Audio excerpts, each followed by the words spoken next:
So if you guys haven't watched my latest vlog, I actually received the G7X Mark III in the mail rather than the G7X Mark II that I bought from eBay. Now, whether if I should consider myself lucky or not, I know that a lot of people have had issues with the autofocus and also the overheating problem with this camera. But Canon, of course, is releasing a firmware update by the end of this October to see if it could actually fix that autofocus issue. But the issues from this camera aside, I'm going to be showing you guys how to take advantage of the dedicated mic input that they've included in this Canon G7X Mark III. So the original creator of this audio setup is actually from a YouTuber called TubeNoob, and I'll link his YouTube channel down in the description box below. Today I'm not only going to test whether the audio sounds good or not, but I'm going to take it outside to see some real world testing to see if this is the ultimate vlog setup. So a quick rundown of the materials that we're going to be using today. We got this ETM001 dual microphone. We got the EWS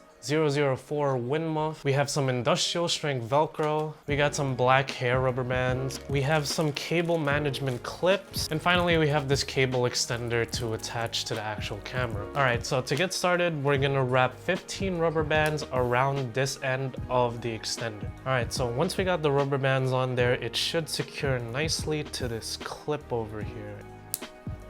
There we go. Nice and snug. All right, guys, so for the next step over here, we're gonna attach the ETM001 with the included foam tip.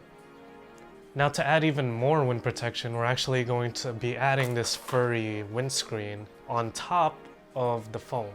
And then we're just gonna secure it using this little strap. So then when we go ahead and attach the microphone, we're gonna use this strap to loop it over the wire to give it even more of a secure fit. So at the end, it should look a little something like this. Now we're gonna take the industrial strength Velcro and we're going to cut out a piece that fits this square over here. And now we're gonna cut almost an identical piece out of the other part, which we will attach to the camera.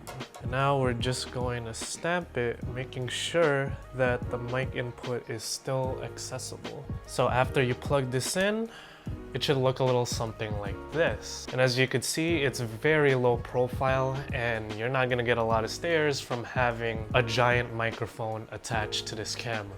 So guys, this is the sit-down test of the G7X internal microphone. And let me know how it sounds because there's not a lot of wind noise coming through. There's a little bit of background from the traffic over there, but these are pretty much the optimal conditions that you'll hear when you're vlogging with the G7X Mark III. So guys, the exact same test, but this time I have the external mic plugged into the microphone. Let me know if you guys hear a difference in the sound, whether or not it's focused on me or not, or whether you hear any of the ambient noise that came from the G7X internal microphone. So typically as a vlogger, you're going to be walking around talking to the camera, and this is what the internal microphone sounds like when you're doing just that. There's not a lot of wind noise coming through, nor are there a lot of sounds, but I am crunching on a bunch of leaves. I don't know if you guys can hear that. And now I'm gonna switch over to the external microphone. Alright guys, so now I have the external microphone plugged in. Let me know if you hear a difference or not in the sound quality of my voice. I am still crunching on a bunch of leaves and stuff, and there are birds that are singing for some reason. So let me know if you guys hear any of that with the external microphone plugged in. This is the sound of my voice when I'm taking a light jog. A lot of vloggers like to work out during their vlogging sessions and they try to talk to people while they're running. So how does the audio sound when I'm just running around and the wind is blowing on the internal microphone? Alright, so now I got the exact same test, but this time with the external microphone plugged in, and I'm still running around frantically, and I'm so out of shape, and I don't know whether or not this audio is getting picked up properly, but let me know what you guys think. Alright, so to give you guys an idea of just how well this microphone stands up, I am in the middle of traffic right now with the wind blowing. This is currently on the internal microphone of the G7X.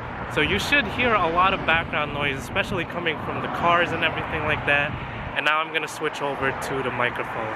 Alright guys, so under the exact same conditions, we got oncoming traffic right now, but there's a lot of wind noise coming out and I got traffic coming from both sides. So this should give you an idea of how well the audio is being interpreted by the microphone, especially in comparison to the internal microphone of the actual G7X Mark III. Even if you were to use this as a handheld vlogging camera, it's still gonna be pretty inconspicuous because the only thing that really pops out is this wind muff that's planted on the side of the camera. So guys, I hope you found this video useful. I know that the G7X Mark III has a lot of problems that needs to be resolved, hopefully with this upcoming firmware. But in light of that, I wanted to give you guys a solution to have better crisp audio coming from your Canon G7X Mark III. Of course, I'll leave you guys a link for all of the materials that I used in the description box below. If you guys found this video useful, then please leave me a like down below. Comment down whether or not you feel like this is worth your investment to attach to your vlogging setup. Also be sure to subscribe to the channel for future updates, and I'll see you guys on the next one.